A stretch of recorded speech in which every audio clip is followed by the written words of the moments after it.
Uma doença pouco conhecida pela população pode atingir até 5 milhões de brasileiros. O número é impreciso, porque muitos não sabem que têm a doença, nem recebem tratamento.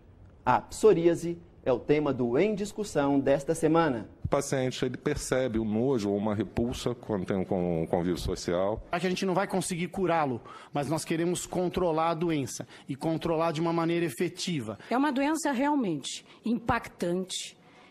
Muitas pessoas olham e dizem, meu Deus do céu, o que é isso? No olhar a gente imagina, isso pega. Desinformação e preconceito só aumentam o sofrimento dos pacientes com psoríase.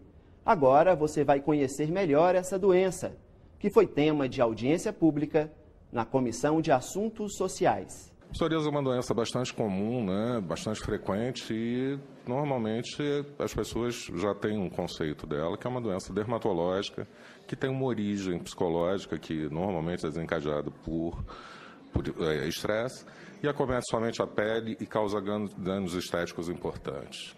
Esse conceito é um conceito totalmente errado.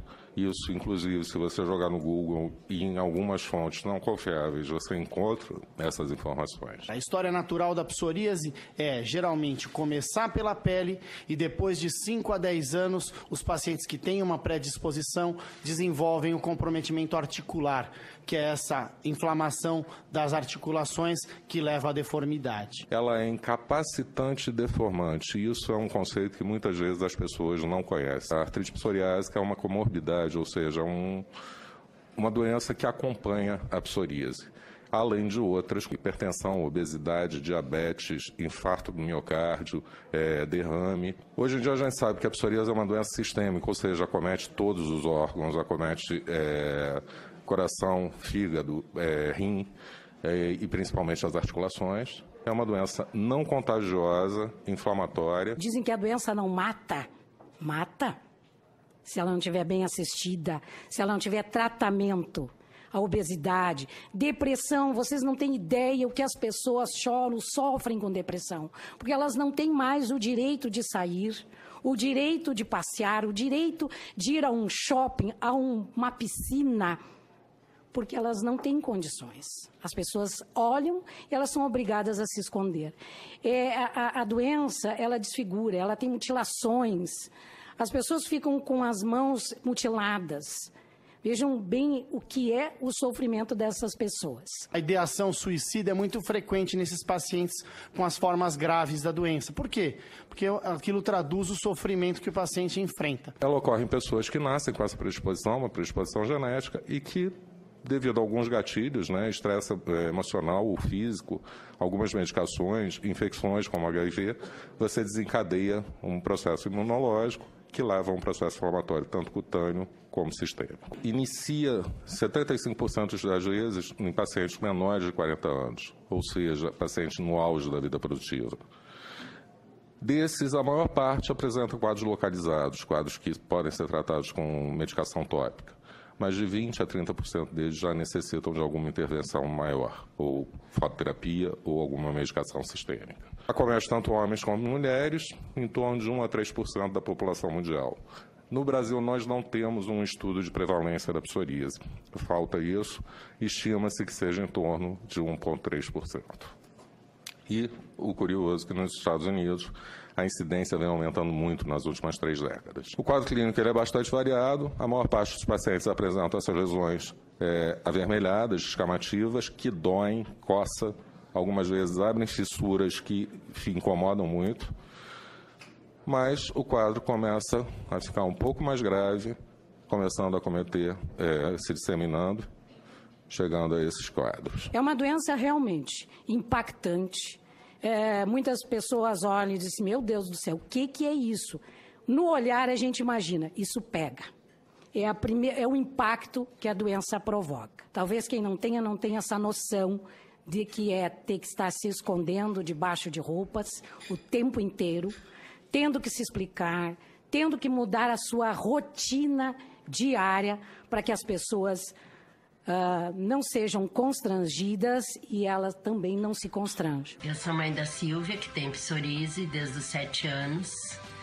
Atravessamos muito preconceito Uma vez uma senhora não quis sentar ao lado dela, achando que a doença era contagiosa. E hoje, graças a esses remédios, estamos conseguindo amenizar a doença. Os próprios colegas sofriam preconceito e dos professores também. Porque as pessoas naquele tempo não sabiam muito o que era psoríase. Até sarna eles chamavam. No ônibus, as pessoas me olhavam com cara feia, saíam do meu lado. Era muito triste, muito triste. Então, quando chegou a minha adolescência, começou a piorar bastante.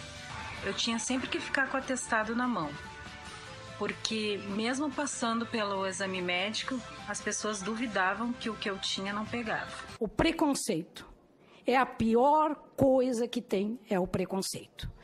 37% dessas pessoas, de alguma maneira, foram tratadas com muita indiferença no ambiente de trabalho, ou elas se escondem. Fizemos uma enquete, quantas pessoas acham que a informação, falta informação. 84% desse banco de dados de 11 mil cadastrados. E todos acham que, se tivéssemos mais acesso à informação, campanhas, divulgação, isso se reduziria bastante. Nós temos uma enquete que 29% das pessoas disseram que de 1 a 3 vezes por semana tem que estar se explicando. E tem que estar se escondendo. Ela não tem uma vida. As pessoas mudam realmente seus hábitos de rotina. Imaginem muito bem que nem eu escutei uma senhora, esposa, eu não aguento mais juntar cascas. Eu não aguento mais lavar lençol. Aonde meu marido anda é casca, é ferida, é sangue, é por tudo. Então, o próprio familiar também é atingido com isso. Ele também, muitas vezes, ele tem que mudar a rotina dele. Porque ele tem que pensar, se eu vou à praia, o meu marido quer ficar lá naquela mais isolada.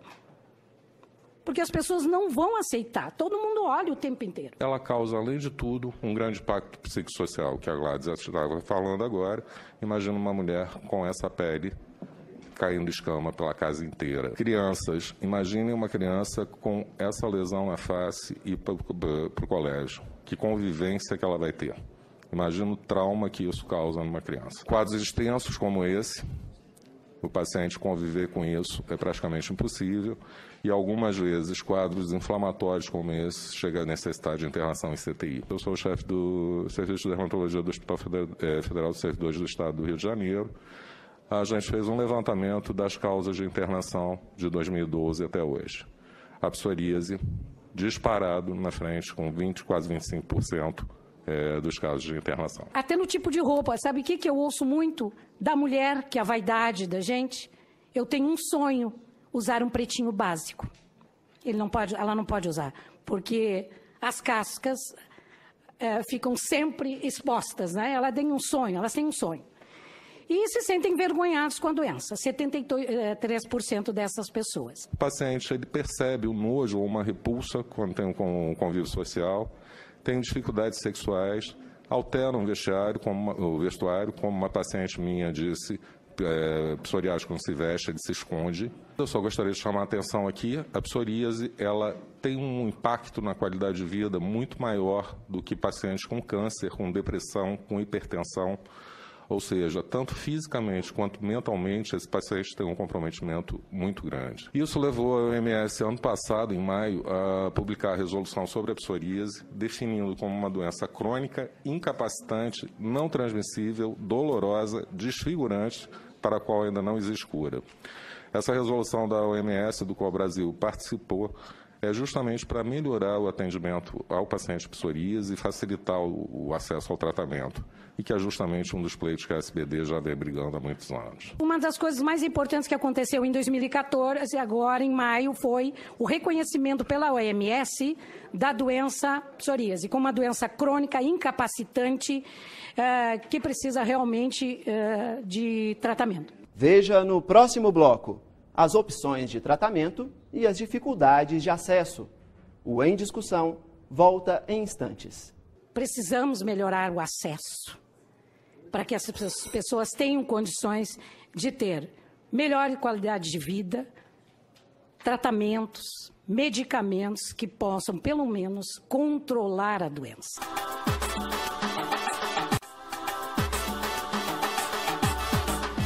A psoríase não tem cura, mas com um tratamento bem feito, os pacientes recuperam a qualidade de vida na maior parte dos casos.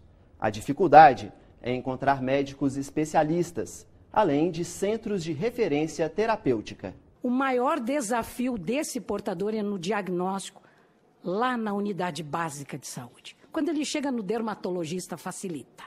Mas até essa doença ser diagnosticada na ponta, na unidade, é muito difícil. Ela é tratada como qualquer outra doença, como se fala, erisipela, que se falava antigamente, dermatite atópica, tudo, menos psoríase. Isso vai progredindo e os tratamentos são errados e a pessoa cada vez mais vendo-se com aquelas lesões estampadas na pele e não tem a psoríase controlada. Se o paciente é medicado de uma maneira inadequada, ele pode evoluir para o que a gente chama de eritrodermia, que é quando a doença atinge o corpo todo. Mostrar um pouco das dificuldades que os médicos, né, vivenciam no seu dia a dia e que muito mais os pacientes que sofrem na própria pele, a dificuldade do acesso às terapias. A gente precisa tentar melhorar o acesso aos tratamentos tópicos. Por quê? Porque predominam as formas leves. Esses pacientes com formas leves vão tratar com medicação locais. Então, essas medicações locais, a gente também precisa tentar oferecer o que a gente tem de melhor para os nossos pacientes. Nós precisamos melhorar já o atendimento em nível primário. A gente sabe que muitas vezes é difícil conseguir uma consulta com um especialista, seja endocrinologista ou dermatologista ou os demais especialistas. Então, acho que isso é uma coisa que precisa ser melhorada. O maior problema hoje que o paciente enfrenta realmente é na ponta. É no médico generalista. Eu acho que aí é um problema sério que deve ser resolvido. Capacitar estas pessoas para que esse diagnóstico seja correto e para que essa pessoa tenha um tratamento logo em seguida. Então, não se pode ver a psoríase só como pele, mas sim como doenças cardiovasculares. Tem que termos aí uma equipe multidisciplinar junto tratando esse paciente. Problema maior, centros de referência. Não temos, são pouquíssimos centros de referência para tratar. Imagina essas pessoas que moram no interior. Como fazem? Precisamos melhorar o acesso para que essas pessoas tenham condições de ter melhor qualidade de vida, tratamentos, medicamentos que possam, pelo menos, controlar a doença. O pior problema também que enfrentam os pacientes é a falta periódica e tem de longo período de alguns medicamentos. Sofremos há pouco tempo a citretina. Faltou, as pessoas ficaram desesperadas tentando comprar. E é um medicamento caro para poder continuar seus tratamentos. Essa falha aqui não pode acontecer. Isso aqui, Ministério da Saúde, isso nós temos que controlar muito isso. Ele é um paciente que precisa estar em tratamento contínuo. E acontece muito disso, essas falhas nessas medicações. O consenso brasileiro foi feito pela Sociedade Brasileira de Dermatologia em 2006, revisado em 2009 e 2012. Em 2012, a primeira opção de tratamento tópico é a associação de calcipotriol e betametasona na mesma fórmula. Isso por ter maior rapidez de ação e maior aderência ao tratamento e menos efeitos colaterais. E quando a gente se reporta a consensos internacionais, a opinião é a mesma. Já nas formas mais graves, o tratamento deve ser individualizado, conforme sexo, idade e forma da doença. E quando a gente se dirige ao Consenso Brasileiro de Psoríase, nós vemos que esse tratamento é escalonado. A primeira opção é fototerapia. Fototerapia é um tratamento muito barato, que trata muito tempo, muitos pacientes, inclusive de outras doenças. Aqui, só para ter ideia da disponibilidade de fototerapia, 54% das fototerapias realizadas no SUS foi no Rio e São Paulo. Todos esses estados não têm nenhum relato de fototerapia. O paciente vai ter que ser tratado por muitos anos. E ao longo desses anos, ou ele vai desenvolver uma toxicidade, um efeito colateral a um desses tratamentos, ou esse remédio vai deixar de fazer efeito. E quando a gente chega nessas condições, a gente precisa trocar o tratamento.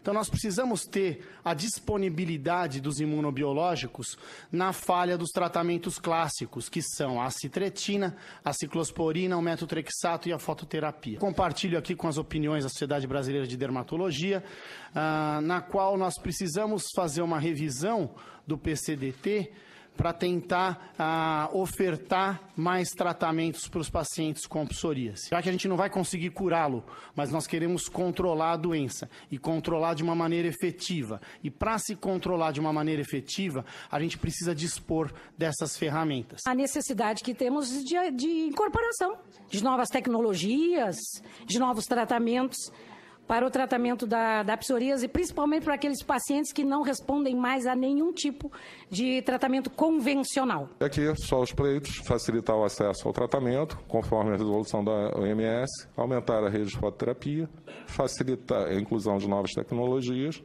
e regularizar o fornecimento de medicações já incluídas. Veja a seguir. Senadores cobram a inclusão da medicação de ponta no Sistema Único de Saúde. Daqui um ano e meio, nós vamos estar discutindo às vezes uma coisa, se nós vamos, se já tem na rede do SUS os imunobiológicos. É um negócio que não tem sentido para nós.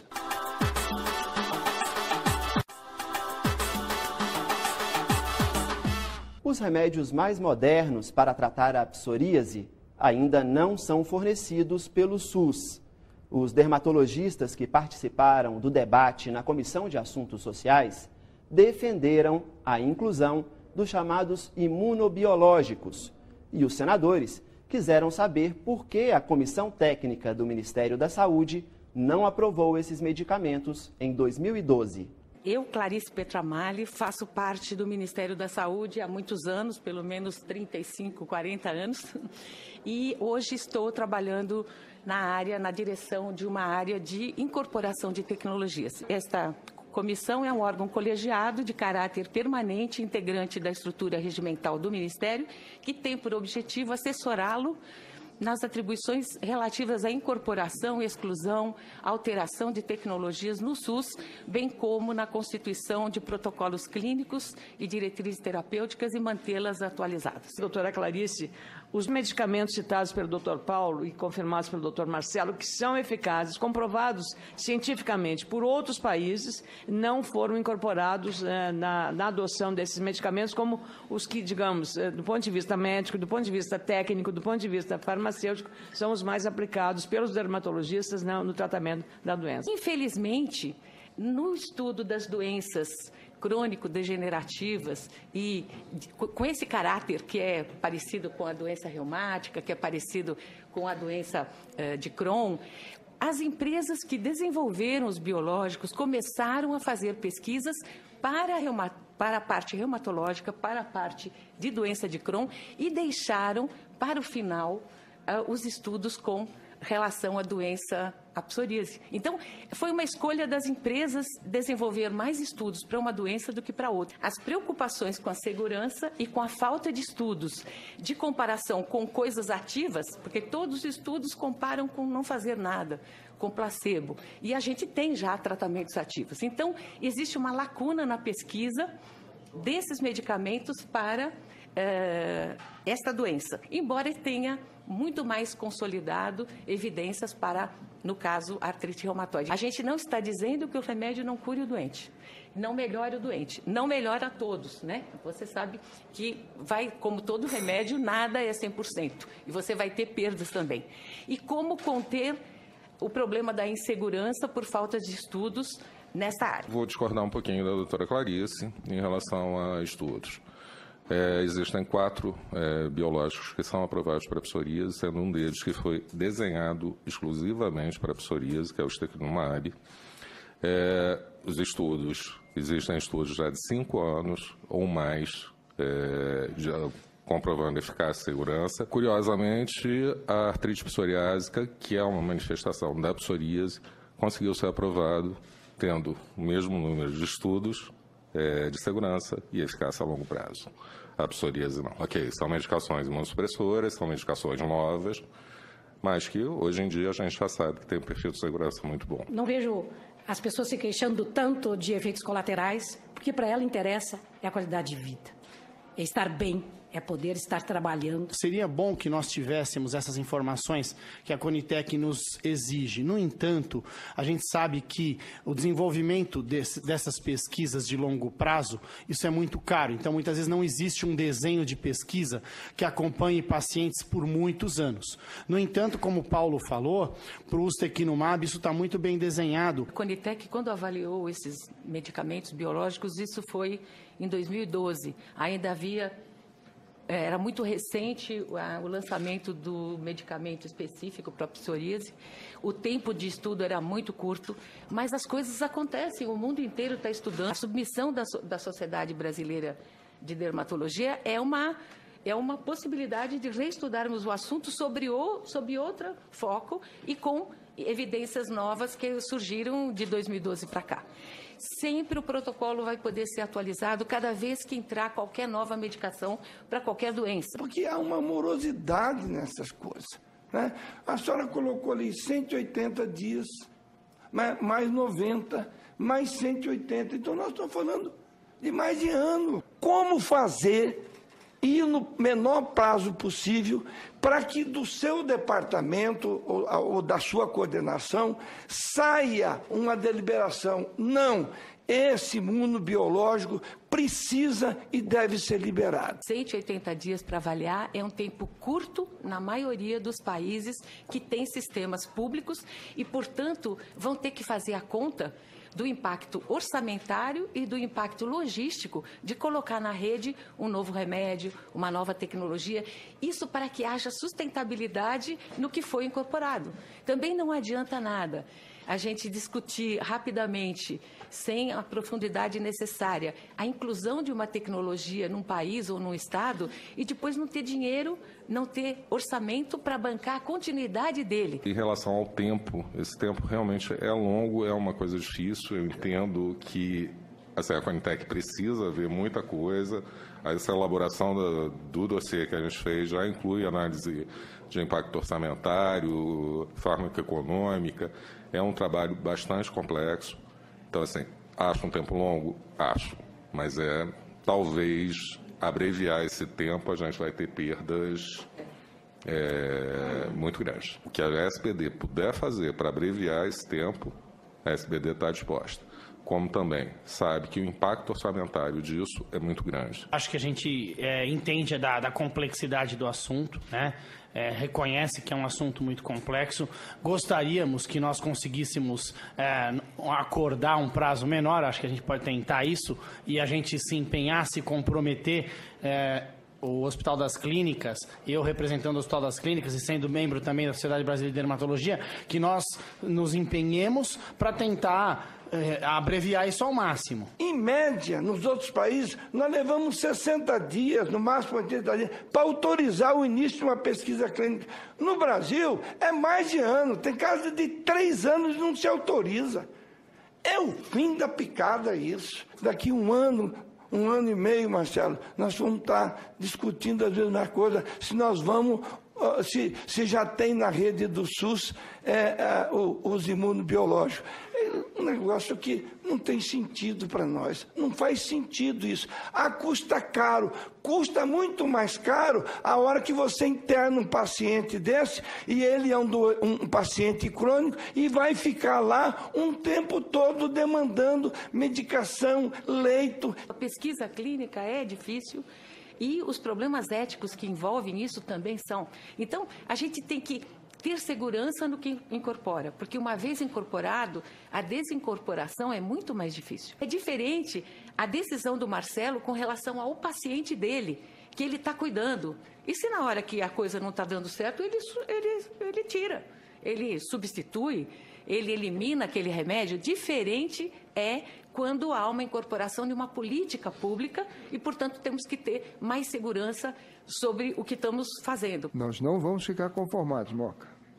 Nós vamos buscar um caminho. Agora, realmente, é um caminho árduo. E a gente, sempre que encontra esses casos dramáticos, se obriga a encontrar uma solução, a um caminho. É assim que se constrói a civilização. E muitas vezes os caminhos são longos e trazem agonia na espera. Graças a Deus, nós temos a via judicial. A via judicial traz um certo alívio. Por quê?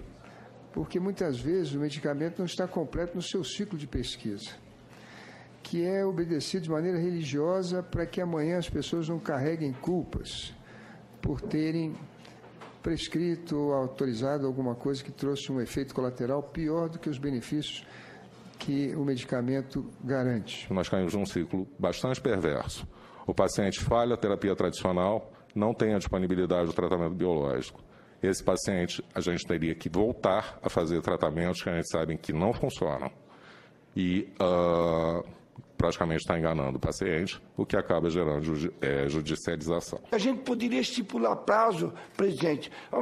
Vamos dar um prazo de 60 dias. Se nesses 60 dias nós não tivermos uma definição, nós vamos voltar aqui, porque senão isso tem uma audiência pública, é muito bonito, mas não acontece nada na prática. Eu acho que temos que sair daqui com um comprometimento. Todos os atores comprometidos que em 60 dias a gente vai ter alguma resposta efetiva. E não deixar simplesmente acontecer uma audiência pública como essa. Então, doutora Gladys, doutor Marcelo e doutor Paulo, digamos, o nosso encaminhamento, nós, passados os 60 dias, queremos receber dos senhores um relatório, o que aconteceu ou o que não aconteceu, para que nós entremos com uma ação política junto ao Ministério. Chegamos ao fim do nosso programa sobre a psoríase. Você pode rever este e outros programas na página da TV na internet, no endereço que aparece na tela. Obrigado e até o próximo